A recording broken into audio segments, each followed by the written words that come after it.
President Trump's recent wave of tariffs on what he called Liberation Day has sent shockwaves through the global economy.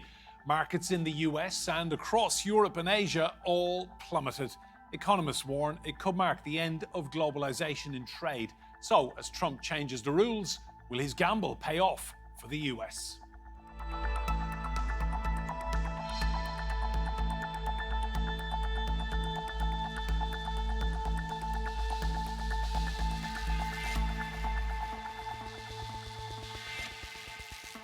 Hello and welcome to Roundtable. I'm Enda Brady. Now, US President Donald Trump called his announcement of global tariffs one of the most important days in American history. It was to address what he believes is unfair treatment of the US in global trade. China has retaliated with counter tariffs, while other countries want to bring Trump to the negotiating table. But will he listen? My fellow Americans, this is Liberation Day. Waiting for a long time. Trump's long-anticipated announcement, a blanket 10% tariff on all imports into the US, with dozens of nations hit by additional reciprocal tariffs. Global markets have gone into a free fall in a brutal battering, but that has not deterred Trump. I don't want anything to go down, but sometimes you have to take medicine to fix something. And we have such a horrible, we have been treated so badly by other countries because we had stupid leadership that allowed this to happen. They took our businesses, they took our money, they took our jobs. Donald Trump believes his tariffs will protect American companies from foreign competition and strengthen the US economy.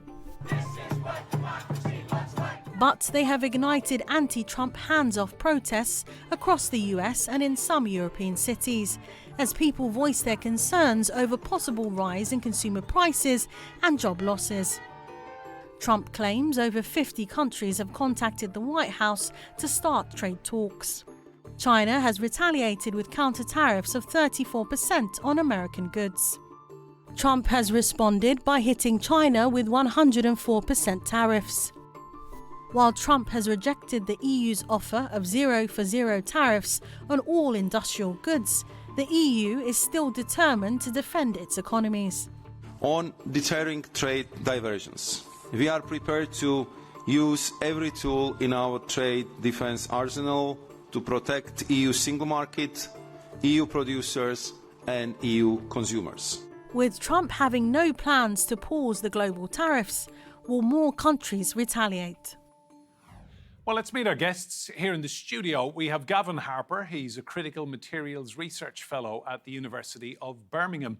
Allie Renison is Associate Director at SEC Newgate, UK Public Relations. In Berlin, we have Dr. Chen. He is Assistant Professor in Global Media and Information Law. And in Geneva, Switzerland, Cornelia Meyer. She's an economist and CEO at Meyer Resources. You're all very welcome to Roundtable. Allie, to you first of all. We've got the message. It's all about making America rich again, but it's in danger of making the rest of us much poorer. Well, I certainly think that the old saying that when America sneezes, the rest of the world catches a cold was certainly true in terms of the reciprocal effect on other stock markets in kind of recent days. We've seen, the impact on Asian markets, on British markets, on European markets really kind of take a knock. And I think ultimately businesses catching up with, did President Trump mean what he said when he talked about doing tariffs? And I think the next big question is are they here to stay? What is the true objective? Because if you want to raise a lot of revenue with tariffs, they're here to stay. If you want to cut deals using them as leverage for negotiation purposes, then you're not going to get a lot of revenue. So there's a lot of sort of trying to sort of guesswork going into figuring out what is President Trump's true objective here. Cornelia, to you, are they here to stay? Does he really mean this for the next 4 years or possibly even longer? Well, they may be and they may not be. I think you've seen some countries negotiate quite well. You saw Sir Keir Starmer handling this quite well. You see Japan doing quite well in trying to renegotiate. But mind you, Japan is the largest investor in the US, so they have something to bargain with. So all that it does at this point, it creates a whole lot of uncertainty, and it makes a lot of countries that are traditional allies, combined with other things that are happening, of the US, be very wary of what's going and of the instability. And you just saw the instability in currency markets. I mean, they're just whipsawing back and forth. So we are in for turbulent times. And I disagree that it makes America richer, because look, in the first 2 days, it destroyed $5 trillion in the stock markets of America. Good. To you, I mean, we're now locked in this battle between China and America. Every few hours, someone is saying something about reciprocal tariffs, and it's all going up and up and up. Who's going to blink first? Well, this is not just a conventional tariff or trade war, but probably signals an unprecedented shift that could fundamentally reshape the international political and economic order, if not, let's say, amount to an economic nuclear war against the PRC. For decades, the global trade system has been shaped and dominated by the United States. From the GATT to the WTO, as we see, a rule-based global market economy has already evolved, rooted in international industrial cooperation. But since his first term, Donald Trump has argued that this rule-based order has been severely undermined by China's rise. His administration has begun to challenge the system through the U.S.-China trade war launched in 2018. Now, as he positions himself for a second term, Trump is no longer pursuing incremental corrections, but instead he appears determined to overturn completely what he sees as a fundamentally broken international order. So this forms actually the broader context behind the latest wave of tariffs he has proposed. Gavin, you work in the world of critical minerals. So all of this is about tariffs, but where are the Chinese now in terms of rare earth minerals and materials that they need to keep pushing their economy further, regardless of what tariffs they're hit with? Yes, OK. So China has announced restrictions on the export of certain rare earths, which are a subclass of, as you say, critical materials. Trump has the ambition to make more products domestically in America. But the challenge is, with modern products, they require more and more complex materials. And some of these critical materials have got functional properties which are very difficult to replicate using any other material. And so the challenge is that those countries that have a monopoly over those materials can leverage that position to, sort of extract concessions, improve their position. So I think, other countries hold a lot of cards in this negotiation as well. So you think he's bitten off more than he can chew here with China? Quite possibly, because there's enormous interconnectedness with global supply chains. Modern products are increasingly complex. Using the automotive industry as an example, we see that cluster around Detroit and Canada, where parts often move across that border, which previously has been very fluid. Machining operations will happen on one side of the border. They will go back to the other side of the border for more operations. So, those sorts of things, restrictions on the flow of components, sub-assemblies, are going to make things very difficult for making modern technological products. And I think, control over the materials that go into those products is going to make it very difficult to produce some of those domestically, although there are solutions to materials criticality, which we can talk about in a bit. Allie, Gavin makes a very good point, doesn't he? The world we live in now, global supply chains, components in different continents. Has Trump thought any of this through? Well, I think that he has figured out that what, as he sees it, other countries are doing is they are leveraging and, as he would think, weaponizing access to their market, and he wants to do the same effectively. There's some discussion about what the 10% baseline of kind of tariffs that some countries, including the UK, sort of received, that should just be basically a fee to access the kind of United States market. Where he's getting a lot of pressure, obviously not just from the stock market, is from companies who have incredibly complex and kind of multifaceted supply chains. And the question is whether those countries are going to leverage the fact that American companies need access to their market to respond. The EU is still in the midst of figuring out whether it really wants to retaliate. Is it going to delay it by a couple of weeks while it tries to do a negotiated solution? So I think it's entirely possible that if it really gets into it, he may have bitten off more than he can chew. But it depends on other countries taking an equally retaliatory response. I saw a comment this week. One analyst said that Trump was nearing his Liz Truss moment, where the markets collapsed, and that was a direct result of policymakers and what the markets made of those policies. I mean, what's your reading of that? I mean, it's interesting. You hear President Trump talk a lot about, because it's convenient now to say this, that he doesn't care about Wall Street. He cares about Main Street, as if there is a disconnect entirely between the two. When in fact, obviously, particularly in America, where the role of the stock market is quite important, that's about kind of estimated corporate profits. And if those go down, ultimately, it means that those companies have less money to make spending decisions when it comes to investment, when it comes to hiring. So the big question, I think, in terms of understanding what the impact might feel to actually make him change course might be less to do with the stock market and more when the job numbers come out. So this period we've had recently, it's not covered yet in the economic data coming out of America. But when that starts to turn, and we do have U.S. midterm elections in Congress that already seem to be in sight, that may start to change, force his hand. Cornelia, to you, is this now the end of globalization? It's not the end of globalization, but it will morph into something else. And when you look at it, as the previous speaker said, we have highly integrated supply chains. It took 40 plus years to build those highly integrated supply chains. This is not a light switch. You will not undo it overnight, but we've already seen some production moving to ASEAN countries. We've seen home shoring, friendly shoring, as China's wage levels have become higher.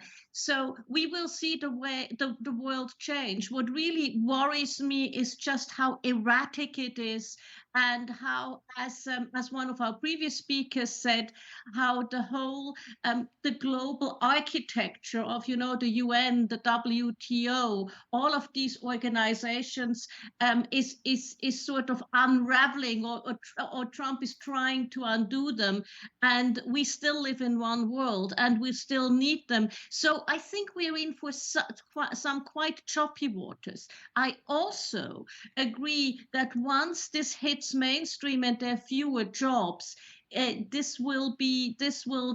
Trump will have to adjust. And he's right. There's fewer and fewer employment in manufacturing, but there's more and more employment in services. The US is, despite not having much manufacturing, at near full employment. Good. To you, Trump seems to really have it in for the European Union, doesn't he? I mean, he's gone so far as saying that the EU was set up to damage America. What was your take on those kind of comments? I mean, you've worked and studied and lived in Germany for so long. Yeah, the newly proposed tariff actually primarily target emerging markets crucial to China's global trade network, including the EU, of course. Beijing is increasingly concerned that these measures could lead to broader decoupling from its international trade partners. So we see that in response, China has introduced retaliatory trade measures, including raising tariffs on U.S. agricultural imports, imposing export restrictions on certain metals in semiconductors. Moreover, China has also selectively increased pressure on Washington through targeted political measures, such as canceling TikTok deal or influencing the planned sale of Panamanian port infrastructure to the U.S. investment company. But Beijing is also strengthening diplomatic relations with other countries in Asia, especially with the European Union, to mitigate the economic impact of potential U.S. tariffs. Gavin, we all have our tech. We can't live without mobile phones, our devices. A lot of the critical minerals that you study and work with, they're absolutely vital components for our tech. If China is controlling those resources, what's the impact 6 to 12 months down the line on the price of a mobile phone? Yes, so I read a piece that said if you were to try and manufacture an Apple iPhone domestically within the US, the cost could be as much as $30,000 to $100,000 Per phone? per phone, okay? Because when you think about the learning process and the degree to which that manufacturing operation has been refined, it takes place within a context where there's much cheaper labour, different regulations, ready access to those minerals and supply chains, and that's been well established for some time now. The challenge for the US also, beyond China, is the fact that in developing a response to China's monopoly over critical materials, the collective West has worked together and collaborated around trying to develop alternative technologies for recycling critical materials, for developing alternative access, different midstream processing capacity outside of China. And I think this isn't just an attack against China, it's a trade war that's multifaceted with lots of other previously very friendly nations. And so I think the real challenge is that jeopardises that collaboration between other countries and the United States to secure access to those critical materials. I think what's also really important is the fact that globally we have been engaged towards this massive push towards net zero. Many of the critical materials that are used in modern technologies are essential for lithium batteries for electric cars, permanent magnets for wind turbines offshore. And I think, the disruption around global supply chains and critical materials really threatens to undermine that global push towards decarbonisation. Allie, I have a theory on why Trump is doing all of this. You're very much the expert here. But my theory is that America, the sums don't add up anymore. $36 trillion of national debt. They are simply struggling to breathe every day. It's interesting because we've started to hear some of the addressing of the sort of both the deficit and the debt by the U.S. Treasury Secretary. And keep in mind that what is potentially kind of complicating this is that the White House and Donald Trump want to do these massive tax cuts, which will further throw some of that kind of out of balance. They were politically popular during his first term. They want to bring them back. And he has a view, and his Commerce Secretary has a view, Howard Lutnick, that this is going to be about trying to use tariff revenue to offset and basically sort of fill U.S. Treasury coffers. And he likes to talk a lot about in the 1930s that most of our revenue was more from tariffs than it was we didn't really have income tax. I think the big question there is, again, I come back to the point that if you are trying to use tariffs to generate revenue, you don't do deals to cut tariffs and bring them back to where they were. So we don't fully really understand, is he serious about having them here to stay and help pay off some of that debt? Or is it about pure negotiating tactics? And he'll have to make a decision, in the coming weeks and months. Can you believe what you've seen the last few days? I mean, you're in America so often. What are people saying to you? Well, yeah, I was there kind of just last month in recent weeks, and I think a lot of people, including businesses, just didn't believe he was going to do it.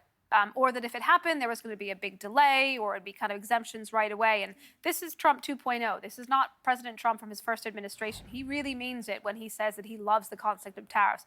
We still don't really fully understand which part of the tariffs does he like. Does he like it to bring in all the, the dollars? Does he like it to kind of try and cut deals with other countries? But the moves in the stock market recently, we've seen in recent days, some of the biggest in history intra-market moves just off the base of kind of unverified reports that he was going to be delaying the implementation of various tariffs. To have trillions moving in that direction, in both directions in one day on the stock market, we've never seen anything like that. Cornelia, to you, just give us your impression of America's debt, $36 trillion. Do you think that's what he's trying to do here, is to drive that figure down? I'm not sure it is, but I think part of it is he wants to get the debt down, and part of it is as I said before, that he wants to give more tax cuts, and so the revenue needs to come in on one side. I think what he hasn't figured, though, is that what is a tariff? A tariff is a tax on the people who import, and it will be put through to the consumer. And if you walk to a Walmart store, if you see just how many products are come from all over the world, then it will get very tricky, especially for those guys who voted for him, who were fed up with inflation, because this is for the US highly inflationary, which means it will be difficult for the Fed to go down with interest rates further. So he's sort of he's not helping himself there. But it is true, the U.S. has a humongous deficit, and something needs to happen to bring that down. I don't think tariffs is where it's at. Good. To you, how long until we all start noticing our shopping going up? Regular items we buy maybe on a weekend shopping trip. How long do you think it will be in countries around the world until we all start feeling the pinch? That might be quite quick. I mean, the immediate case should be felt likely very, very soon by people around the world. However, the full impact of Trump's new tariffs is still difficult to assess at this stage. What is clear, as I just said, is that their significance will far exceed current expectations and shape the global landscape for years to come. So we might still feel this in perhaps in a decade or two. While much of the immediate focus has been on the potential, of course, for the U.S. economic downturn, or perhaps even a global recession in a couple of weeks or months, sometimes even dubbed the Trump recession, the longer-term consequences are likely to be far more profound. Gavin, this all seems very knee-jerk and reactionary and quick, and yet the world you study, critical minerals, the Chinese seem to have had a long-term plan. They've invested, they've stuck to it, and it's delivering for them. Yeah, I think if you look at China, obviously its whole market works in a very different way from the West. And I think that ability not to be laissez-faire and leave it to the market to deliver solutions, but actually to have a strategic plan and coordination, not just between industrial investment, but also ensuring that policy is in place to support the uptake of, for example, electric vehicles. This all works in harmony together rather than just leaving the market to develop its solutions. And I think we as the West face the challenge that the market hasn't delivered stable solutions in terms of supply chains for critical materials because we've just left it to the cheapest producer, which has been China. And so what we need to do now is to think about how we're going to build resilience into that system by developing, substitutes for some critical materials, by investing in science, by looking at how we can recycle the critical materials that are already in the supply chain. So, for example, old hard drives from server farms, we can recover rare earth magnets from those. They can go into offshore wind turbines, for example.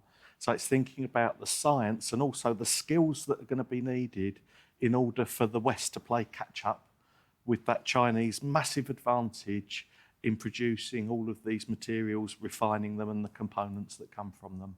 Thanks, Gavin.